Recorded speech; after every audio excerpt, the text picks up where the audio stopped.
Well, hello there. It's super good to be back here behind the mic. I have just a few more episodes to wrap this season. Hopefully, it's been helpful talking about the hidden realities of being a solopreneur. And I've enjoyed all the different topics because there are so many, and I probably could have done a bunch more. But this episode, I want to talk a little bit about AI, and I'm just going to use my personal experience because if you've been listening to me, you know how much I beat the drum about authenticity and being yourself and having a voice, having a brand, and standing out. Because the more this AI gets more sophisticated, the harder it's going to be for us to come across as a trusted resource. And just this morning, I got an email from a newsletter, the Rundown AI, and they were talking about this avatar video creator. And I'm not going to do any name dropping now because if you get that newsletter, you probably have read this article. But the samples of here's the real avatar it was mapped from, and then they show the avatar, and the video is you can't tell the difference. I mean, really, at the surface. But let's stop and think about it for a second. Videos are just pixels. That's all they are. So a computer should be able to re-render by copying and mimicking the pixels that are being generated in the original video into the new video.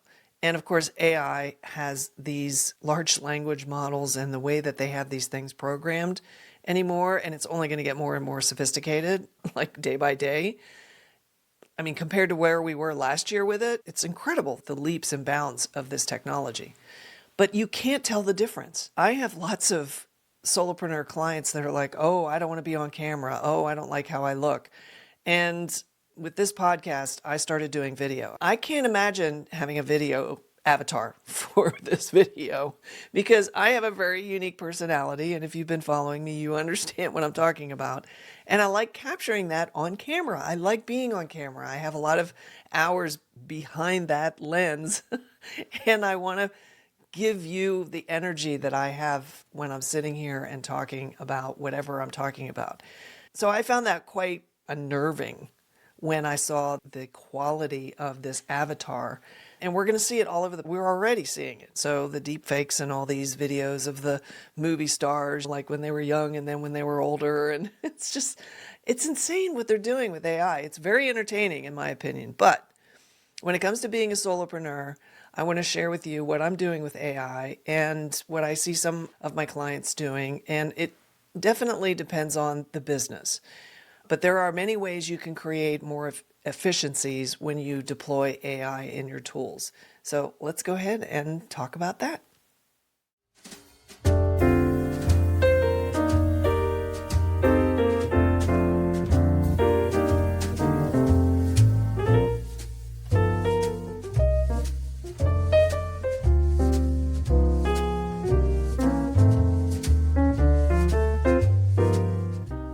Welcome to My Solopreneur Life. I'm Terry Pappy, your gracious host, and I am so glad you're here. I have a wonderful episode for you. Sit back, relax, and let's have some real talk about what it is to be a solopreneur. So I would say I'm definitely a late bloomer when it comes to adopting AI. I remember when ChatGPT came out on scene and everybody was, like, oh my gosh, AI, blah, blah, blah. And I started playing around with it and I was like, oh, this is kind of cool. And look at that. Well, let me tell you what, a year later, these AI platforms, the ones that most people use, street AI, right? Which is like Perplexity, Grok, Claude, ChatGPT, Gemini, and there are others. And I know I'm forgetting a bunch, but those are the ones we can just walk up, put as far as a prompt, and then get a result and then interact back and forth. So it's like garbage in, garbage out. I know that's kind of not the right way to put it, but it kind of is in many ways. But AI can give us a lot better garbage results because what we're doing as far as the prompt is really what drives it. There are all these nuances. I don't want this to be like a how-to on AI and all that, but I just want to share how I've been using it and where I think it could benefit you. I'm going to provide some prompts at the end because I love prompts. And that way you can probably take a look at your own business and how your processes and your workflows could be improved with some AI. Now, one thing I want to be clear on is I think that the world of software and the world of AI are getting collapsed in a lot of ways. For example, there are software platforms that provide solutions for us. They provide automation. Specific example, in my world, if you go to my website or type in pappychat.com, it's a domain that redirects you to a page on my website where you can book 30 minutes to talk with me. And this is very often how I initially get to know people or prospects and have conversations, and it works great. I have a Squarespace website. That's my favorite happy website builder. I've been using it since 2008, and it's a very stable platform that works really great for me and my clients. When I build these, I use the built-in Acuity scheduling tool that comes with Squarespace. And it used to be a separate company, but Squarespace acquired it. And so now it's integrated into their software platform.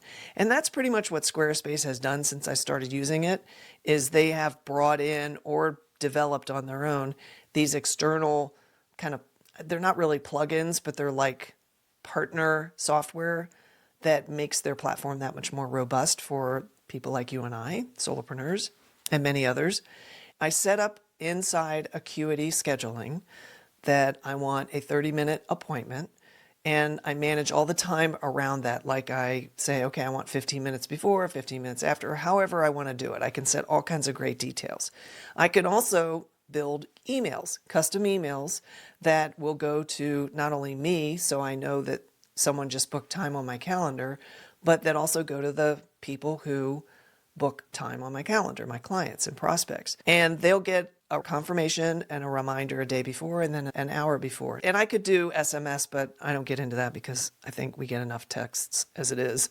I'd rather have it be email because what that does, and here's a little sidebar, what that does is when that person gets that email in their inbox, if they have AI set up, that email will trigger a function that they have set up versus a text. So anyway, that's another side thing. So I'm trying to think, okay, so if my clients and prospects are using AI, what's going to enable their AI to work best? And that's how I think about when I do automations. Now, so far, everything that I've explained in this workflow of booking time with me is all about software. It's basically embedded in how the software works, okay, which is, again, computer programming, right? It's all code. It's all, and it's like people get all excited and they think AI is something new. Well, it's not. It's still code. It still comes from a server and it still does certain functions based on the code it's built on.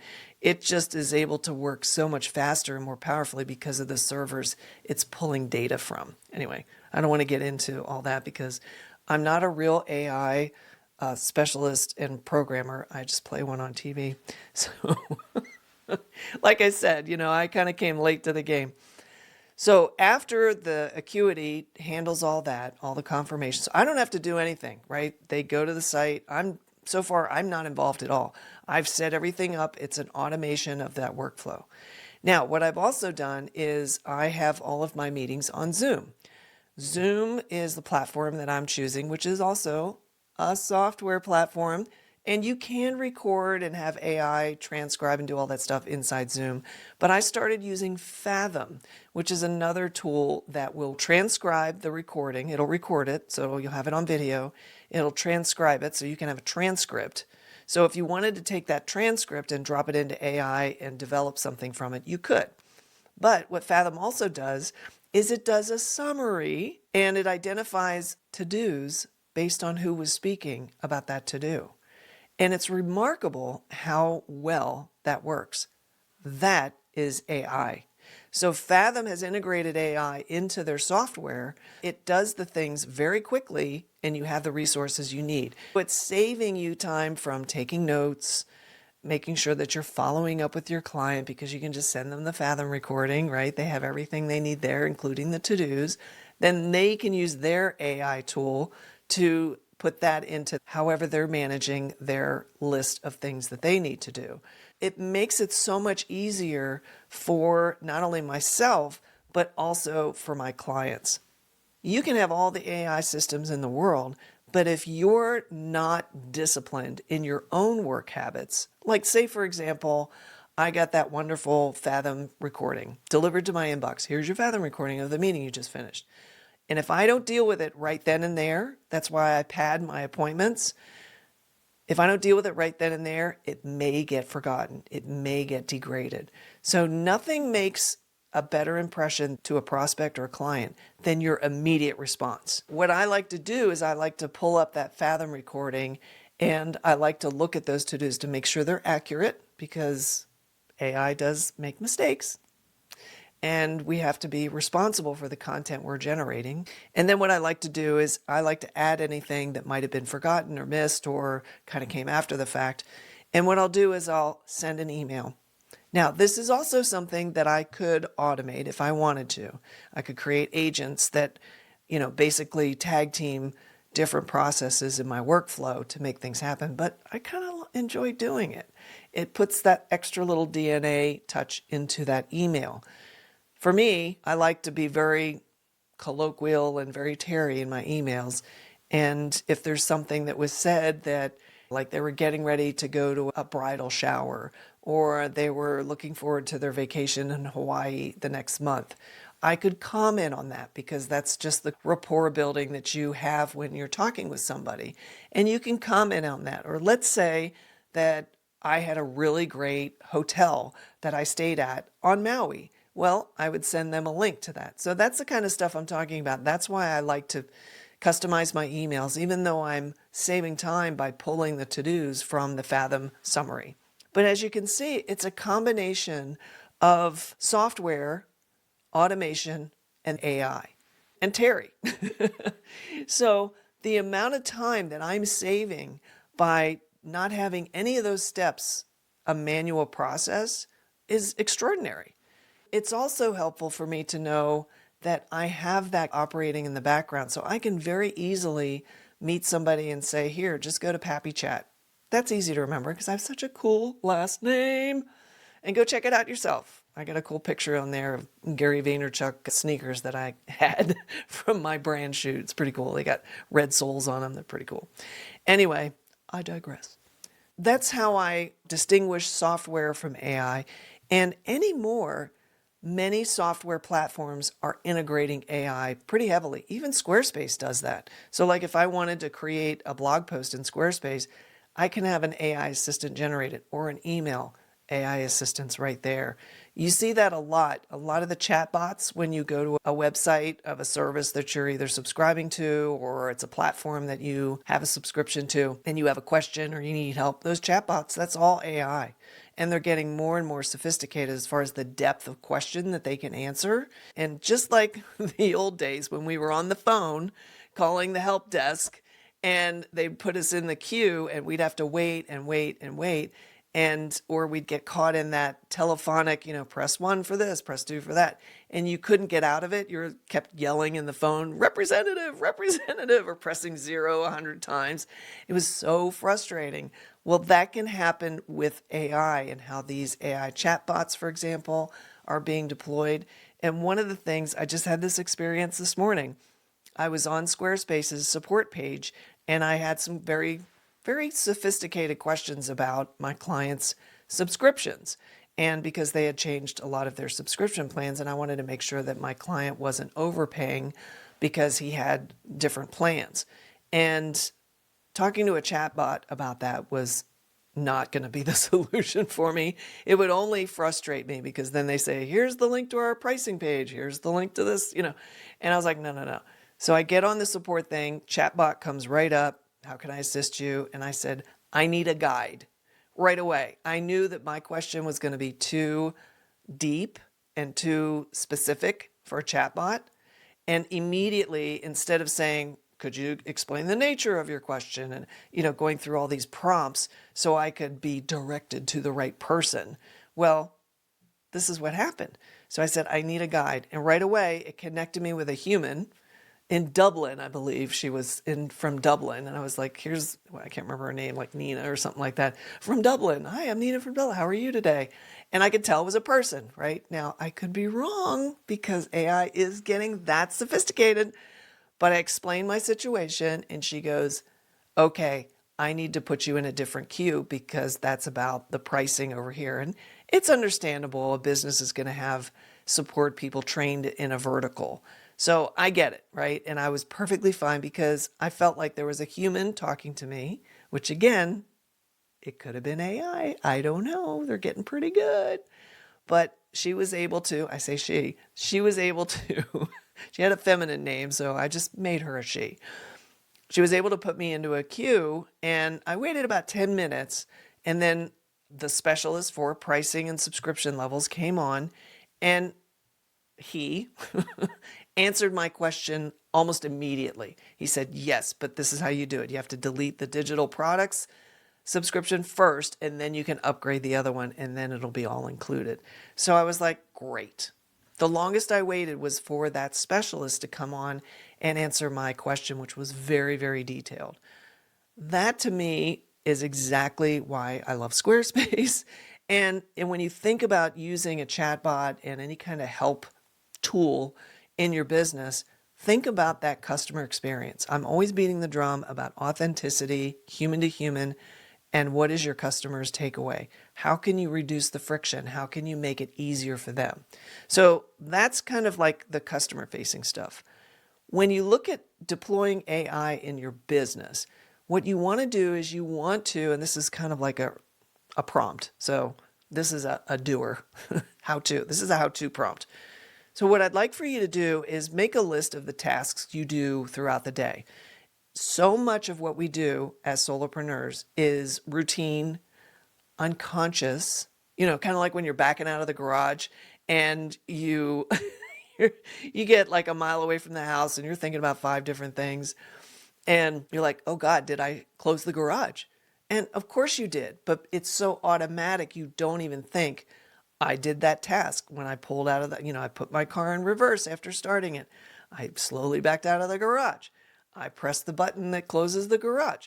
I backed onto the street. I put my car in drive. I moved forward, right? So like when you break it down step by step, and as annoying as that sounds, you will be amazed at the amount of stuff that you are doing that doesn't need you. And so when you make this list of all these things that you're doing and go back after you've done that, okay, like I called this person and we talked about that, and then I sent an email, and then I sent an email here, and then I attended this meeting, and then I did that, and then I got up and had lunch, right? Take a look at that list after you've, completed a day and check the ones that require you. For example, I had a call with 2 of my clients today. One was on the phone, one was on Zoom. That requires Terry Pappy to be present and engaging and offering value in a very unique way as that conversation proceeds or the project is discussed or whatever is going on. That is something that not sure AI could replace. Now, depends on what it is, obviously. Everybody's business is different.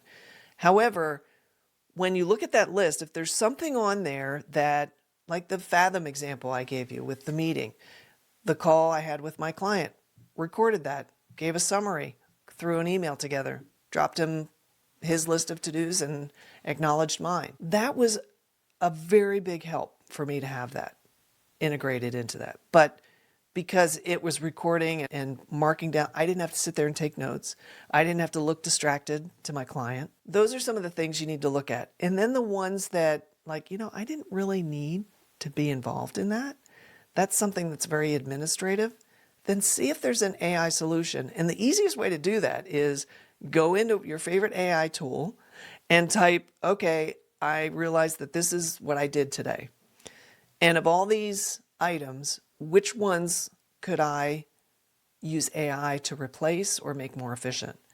And go back and forth with your AI tool and see what's possible. You will be amazed at what you can find that you can make more efficient when you do that. The last thing I want to leave you with is, and this is really up to you, it depends on how much content marketing you're doing. And that means are you putting out a newsletter with your thought leadership articles, blog posts, and so on? Are you creating tools or downloadable PDFs or whatever that can help people solve a problem? What are you doing from a content marketing perspective that's like the top of your funnel, which is awareness generation, right? You want to start convincing people that you know what you're talking about and this is exactly the problem that you solve. Because awareness generation is incredibly important, especially in an age when AI is killing trust. And so you have to find unique ways to present your value and the problems you solve in a way that doesn't look AI, doesn't smell AI. And I remember when there was a big brouhaha about how people were automating all of their like LinkedIn posts, or they were writing all their newsletter articles, or even their website copy and using AI. And I remember at first I was like, oh, okay, this sure sounds like AI. Now, this is probably a while back when I actually was like, all right, can you tell the difference between what somebody writes and AI? And I would copy the post and I'd drop it into ChatGPT and I'm like, was this generated by AI? And then ChatGPT obviously would assess it and say, yes, there's a high likelihood and this is why.